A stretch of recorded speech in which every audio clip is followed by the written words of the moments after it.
नमस्कार। चंडीगढ़ दूरदर्शन देख रहे सभी दर्शकों का बहुत बहुत स्वागत। देश भर में लोकसभा चुनाव का बिगुल बज चुका है और लोकतंत्र के इस महापर्व में हर मतदाता का ये कर्तव्य है कि वो बढ़ चढ़कर हिस्सा ले और एक दिन देश के नाम जरूर करे। हरियाणा में 25 मई को मतदान होना है। हरियाणा में क्या कुछ तैयारियां मतदान को लेकर, हरियाणा के मुख्य निर्वाचन अधिकारी अनुराग अग्रवाल जी हमारे साथ हैं, उनसे बात करते हैं। बहुत बहुत स्वागत सर। Thank you. सबसे पहला सवाल ही यही कि हरियाणा में निष्पक्ष भयमुक्त वातावरण में चुनाव हो सके, इसके लिए क्या कुछ तैयारियां की गई हैं? दोनों चीज़ों के लिए जो आपने दो एडजेक्टिव्स यूज़ करे कि भय मुक्त और निष्पक्ष चुनाव हो सके, वाकई में ये दोनों शब्द हम जो आजकल काम करते हैं चुनाव कार्यालय में, हमारे लिए बहुत ही महत्वपूर्ण है। तो मैं पहले निष्पक्ष चुनाव की बात करता हूँ। तो निष्पक्ष चुनाव करवाने के लिए हर जिले में हर अधिकारी तैनात हैं। जो डीसी हैं वो जिला निर्वाचन अधिकारी हैं और जो भी काम वो कर रहे हैं वो भारतीय चुनाव आयोग की डायरेक्शंस के अनुसार कर रहे हैं। Everything is fixed. पर निष्पक्ष कराने के लिए एक बहुत ही महत्वपूर्ण एलिमेंट है कि जो आम जनता है वो हमारी सूचना हमें देती है कि ये मामला निष्पक्ष नहीं लग रहा, जो आचार संहिता है उसका लगता है यहाँ पर उल्लंघन हो रहा है। तो मुझे बहुत खुशी है इस बात की कि ये इलेक्शन कमीशन का सी विजिल ऐप, जिसका अर्थ है citizens will keep vigilance, C vigil app Haryana में तकरीबन 30,000 लोगों ने 1 मार्च से अब तक के बीच में डाउनलोड किया है और वो नियमित तौर पर शिकायतें हमें भेजते हैं। कहीं पर पोस्टर लगे हैं, कहीं पर गाड़ियों का काफिला जा रहा है और चुनाव आयोग की तरफ से हम उनको ये वादा करते हैं कि जो आपने वीडियो ऑडियो इस ऐप के माध्यम से हमको भेजा, 100 मिनट के अंदर हमारा अधिकारी उस स्थान पर पहुंचता है और जो आवश्यक कार्रवाई है, यदि कोई चुनाव आचार संहिता का उल्लंघन पाता है तो उसके खिलाफ तुरंत कार्रवाई करता है। अब तक हरियाणा के कुछ जिलों ने तो इसको बहुत अच्छे से अपनाया है और कुछ जिलों के जो मतदाता हैं या नागरिक हैं उनको अभी इसको अपनाने की आवश्यकता है। कुल मिला के लगभग 4,000 शिकायतें अभी तक आ चुकी हैं और उन पर कार्रवाई हुई है। और हरियाणा के मतदाता झूठी शिकायत नहीं करते हैं। मतलब 4,000 शिकायतों में से 3400 शिकायतें सही पाई गई और उनके ऊपर कार्रवाई हुई। जो भी नियमानुसार आवश्यक कार्रवाई बनती है वो हुई। इसके अतिरिक्त एक कमीशन की वेबसाइट है जिसका नाम है NGSP, national grievances service portal. उस पोर्टल पर भी काफ़ी शिकायतें हमें प्राप्त होती हैं जिसमें आचार संहिता के उल्लंघन की या चुनाव आयोग के और दिशा निर्देशों के उल्लंघन की, उन पर भी तुरंत कार्रवाई हम करते हैं। तो निष्पक्षता का ये पहलू है और सभी राजनीतिक दलों को, और अब चूंकि कैंडिडेट्स हैं तो हर कैंडिडेट को हर स्टेप में इन्वॉल्व करते हैं। पोलिंग स्टेशन के अंदर जो कैंडिडेट्स हैं उनके पोलिंग एजेंट बैठते हैं और वो देखते हैं कि पूरी चुनाव प्रक्रिया ठीक ढंग से चल रही है। इसके अतिरिक्त एक हमने वेब कैम का अरेंजमेंट किया है। हरियाणा के जो 20,000 पोलिंग स्टेशन है, हर पोलिंग स्टेशन पर कैमरा हमने लगाया है और उसका टेलीकास्ट हमारे पास डायरेक्टली आता है। उसके अतिरिक्त उसका टेलीकास्ट जिला निर्वाचन अधिकारी के पास आता है और हम देख सकते हैं कि कौन से पोलिंग स्टेशन में भीड़ ज़्यादा है। पेपर यहाँ वहाँ बिखरे पड़े हैं, जो वोटिंग का कंपार्टमेंट है वो खिड़की के पास है, या कोई वोटर कोई व्यक्ति महिलाओं की मदद कर रहा है मतदान करने के लिए और मतदान के जो केबिन है उसके अंदर सिर्फ मतदाता जाता है और कोई नहीं जा सकता। Only the voter has to press the button.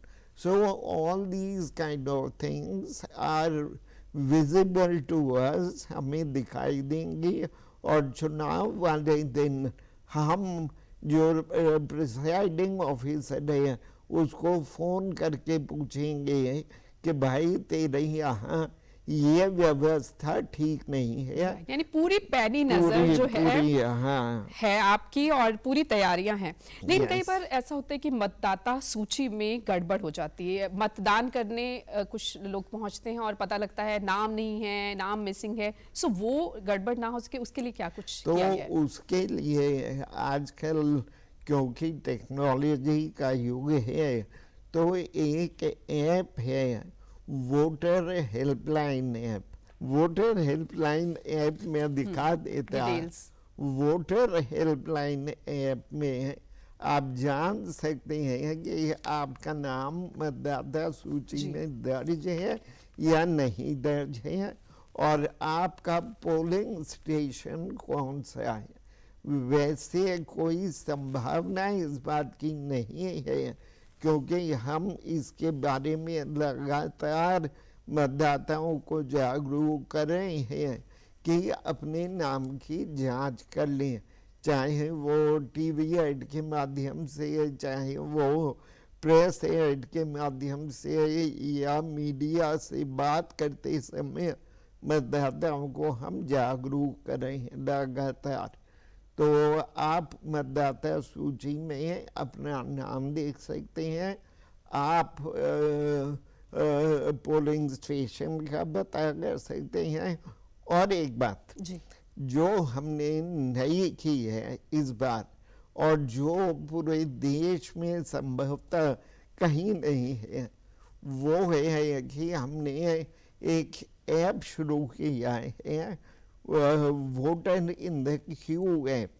कई बार क्या होता है विशेषकर शहरी क्षेत्र में वोटर्स को ये लगता है कि मैं मतदान करने जाऊंगा, घंटा भर लाइन में खड़े रहना पड़ेगा, इतनी तेज धूप है, गर्मी बहुत तो मैं नहीं जाता, तो मैं घर पे कोल्ड ड्रिंक पीता हूँ बजाय इसके कि मैं मतदान केंद्र पर जाऊं।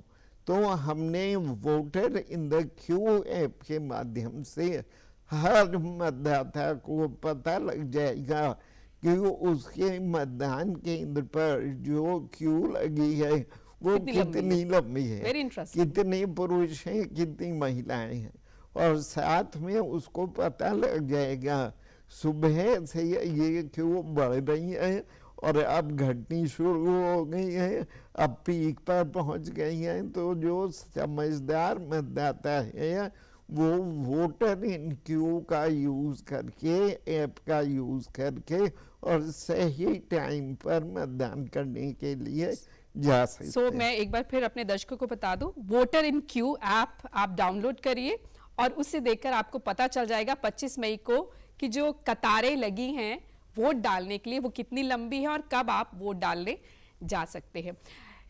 ज्यादा से ज्यादा मतदाता मतदान केंद्रों तक पहुंचे वोटिंग के लिए, उसके लिए क्या पहल की जा रही है? क्योंकि एक तो मेरे सामने है जनरली देखा गया, अगर मैं पिछले लोकसभा चुनाव की बात करूं तो 70 के आसपास रहता है, लेकिन उसे बढ़ाया जा सके और ज्यादा से ज्यादा जो नए यूथ को हम कैसे जोड़ें और बुजुर्ग मतदाता आराम से पहुंच सके, क्योंकि गर्मी भी बहुत होने वाली है। एक चीज मैं जरूर अपने दर्शकों को बताना चाहूंगी, ये आप लेकर आए हैं निमंत्रण पत्र। सो ये लोकसभा चुनाव का निमंत्रण पत्र हरियाणा की तरफ से छापा गया है और बड़ा इंटरेस्टिंग है। भेज रहे हैं स्नेह निमंत्रण मतदाता तुम्हें बुलाने को, 25 मई भूल ना जाना वोट डालने आने को। सो ये बड़ा इंटरेस्टिंग। इसका कॉन्सेप्ट कैसे सूझा? इसका कंसेप्ट है ऐसे ही, जब हम बैठे हुए थे कार्यालय में तो ये आया कि we must add a little bit of emotion. So जैसे किसी परिवार में शादी का निमंत्रण पहुंचता है तो हरियाणा की ये परंपरा है, पहुंचे हुए निमंत्रण को मान्यता देते हैं लोग। तो ये एक तरह का स्नेह निमंत्रण है जिसमें डीसी निवेदक है, मतलब वो निवेदन कर रहे हैं कि आप आइए, और दर्शनाभिलाषी जो है पूरी पोलिंग पार्टी है वो आपकी दर्शन की, वोटर के दर्शन की अभिलाषा करते हैं। तो इसलिए इसका डिज़ाइन इस तरह है कि थोड़ा सा इमोशनल फीलिंग मतदाता के अंदर क्रिएट हो और वो मतदाता अपने घर से पोलिंग स्टेशन पर पहुँचे। तो ये बहुत ही महत्वपूर्ण है। इसके अलावा एक सक्षम ऐप है। सक्षम ऐप के माध्यम से यदि कोई मतदाता अपने घर से पोलिंग स्टेशन पर जाने में ट्रांसपोर्टेशन की मदद चाहता है, खास तौर से जो बुजुर्ग मतदाता हैं और जो विकलांग स्पेशली एबल्ड मतदाता हैं, वो इस ऐप का प्रयोग करके अपनी रिक्वेस्ट दर्ज करा सकते हैं। फिर जिला प्रशासन अकॉर्डिंगली आपको आपके घर से पिक करके पोलिंग स्टेशन पर पहुंचाने का काम करेगा। ये बहुत ही महत्वपूर्ण है, बिकॉज चुनाव वाले दिन पॉलिटिकल पार्टीज को इजाज़त नहीं होती है कि वो मतदाता को घर से पोलिंग स्टेशन तक पहुंचाए। आचार संहिता का उल्लंघन है। तो इसलिए ये व्यवस्था है सक्षम ऐप पर।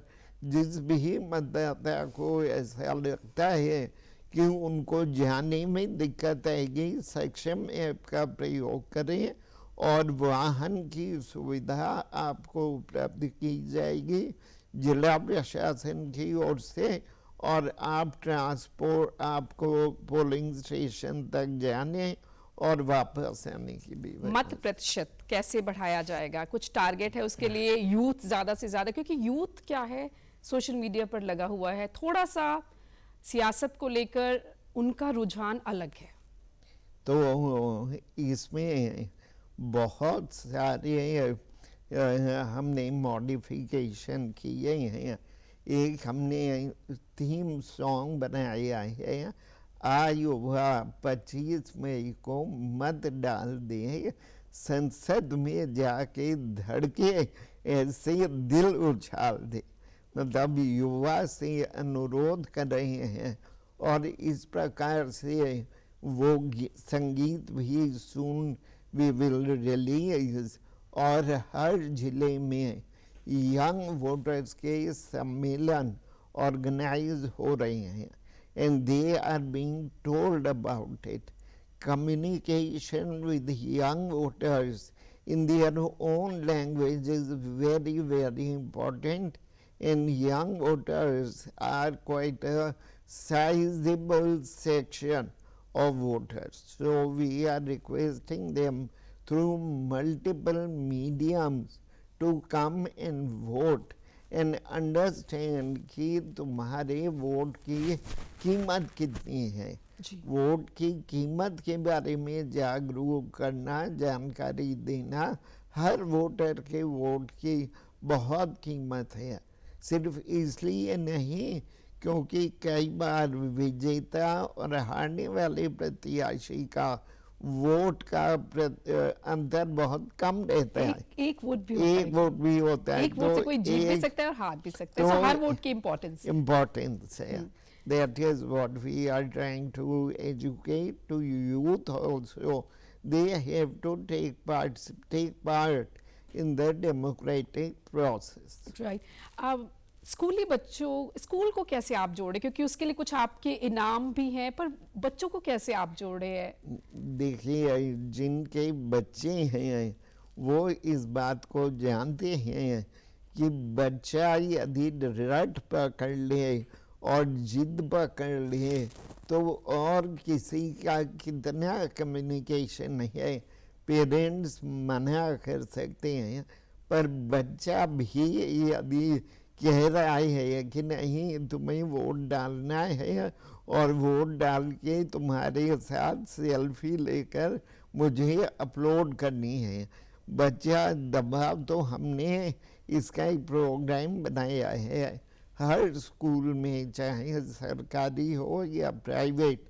उसमें हम एक पोस्टर भेज रहे हैं जो नोटिस बोर्ड पर लगेगा और उसके अतिरिक्त पैम्फलेट भेज रहे हैं जो हर टीचर के हाथ में पहुंचेगी और उसमें QR कोड दिया है कि ये सेल्फी उन्होंने कैसे अपलोड करनी है। और जो स्कूल, हर जिले में एक स्कूल जो मैक्सिमम नंबर सेल्फीज अपलोड होंगे उस स्कूल को हम विजेता घोषित करेंगे और 25,000 नगद राशि उस स्कूल को हम देंगे जिनका वो किसी भी काम में प्रयोग कर सकता है। और उसके अलावा जो बच्चे सेल्फी अपलोड करेंगे उन बच्चों का भी हम ड्रॉ निकालेंगे। हर जिले में पुरस्कारों की घोषणा हमने की हुई है कि हर जिले में हम पुरस्कार देंगे। मैं समझता हूँ ये निमंत्रण पत्र यदि मतदाता भूल भी जाएगा कि हमको निमंत्रित किया है तो बच्चों की अपील को मतदाता नहीं भूल सकता। और हरियाणा में वैसे भी मतदान प्रतिशत हमेशा पूरी कंट्री के मतदान प्रतिशत की अपेक्षा हायर ही रहता है।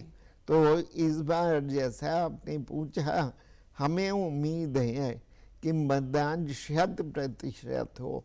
100% का मतलब है 95 हो, 98 हो, पर हरियाणा के मतदाता इतनी गर्मी की परिस्थितियों में भी ये साबित कर दिए कि हरियाणा में रहने वाले लोग बहुत हार्डी हैं and they can go to the polling. मैं इसी पर आ रही थी कि 25 मई भयंकर गर्मी पड़ने वाली हरियाणा में, और हिसार वाले जो इलाके आसपास वहाँ बहुत ज़्यादा गर्मी होती है, तो हीट वेव से बचने के लिए क्या प्रबंध किए गए? यस, सो हमने हर पोलिंग स्टेशन पर जहाँ कतार लगती है वहाँ पर टेंट का और पंखों का इंतज़ाम करना है।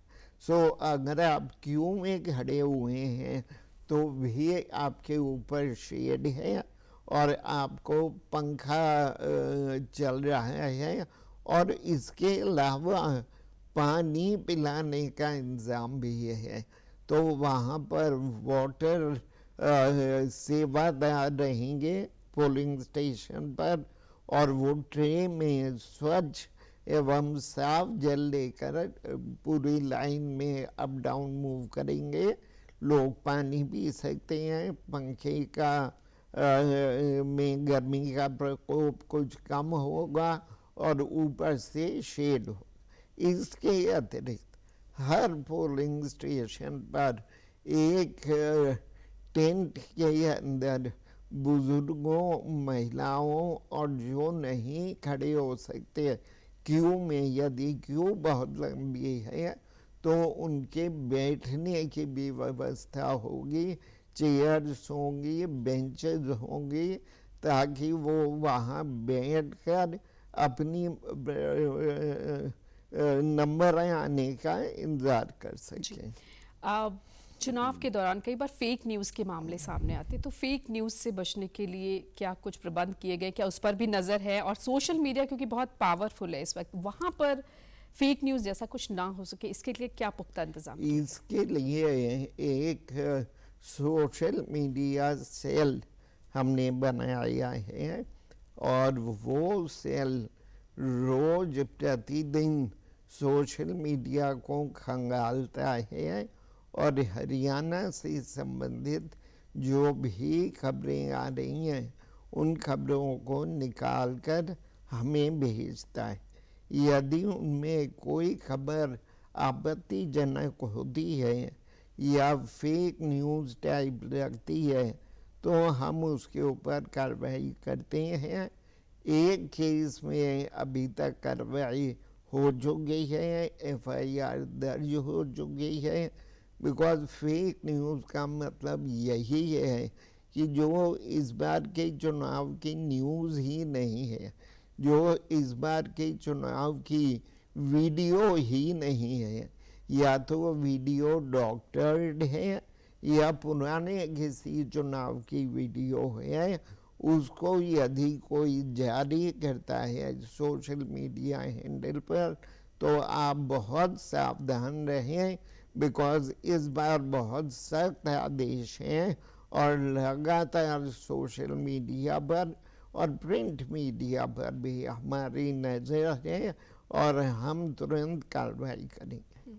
चुनाव के दौरान कोई अप्रिय घटना ना हो, शांतिपूर्ण चुनाव हो सके और बूथ कैप्चरिंग के मामले ना हो, जिसका डर रहता है, और क्या कुछ संवेदनशील बूथ भी हैं, वहाँ पर कुछ अलग इंतजाम? हाँ, तो पहले तो जो हर एक पोलिंग स्टेशन है हरियाणा के 20,000 से ऊपर पोलिंग स्टेशन हैं, उन पोलिंग स्टेशन पर डायरेक्ट नज़र चुनाव आयोग की और अधिकारियों की रहेगी। हमने अपने कार्यालय में एक वेब कैम का सेंटर बनाया है जहां पर हर जिले के हर पोलिंग स्टेशन को हम सेफली देखेंगे और देखकर यदि कोई आपत्तिजनक बात लगती है तो उसको तुरंत प्रिसाइडिंग ऑफिसर के नॉलेज में लाएंगे। और इस प्रकार बूथ कैप्चरिंग की घटनाएं वैसे ही हरियाणा में आम नहीं है, परंतु यदि कोई कोशिश करेगा तो वो वेब कैम्स के माध्यम से पकड़ा जाएगा। शराब तस्करी ना हो सके, पैसों का लेन देन ना हो, पैसे का लालच देकर वोटर्स को ना अपनी तरफ आकर्षित किया जाए, इस पर कैसे नजर रखी जा रही है? इस पर बहुत तेज नजर है और मैं मतदाताओं को आपके माध्यम से बताना चाहता हूँ कि अब तक 37 करोड़ रुपए मूल्य की शराब, ड्रग्स या नकदी हरियाणा में बरामद हो चुकी है, as reported by the various agencies.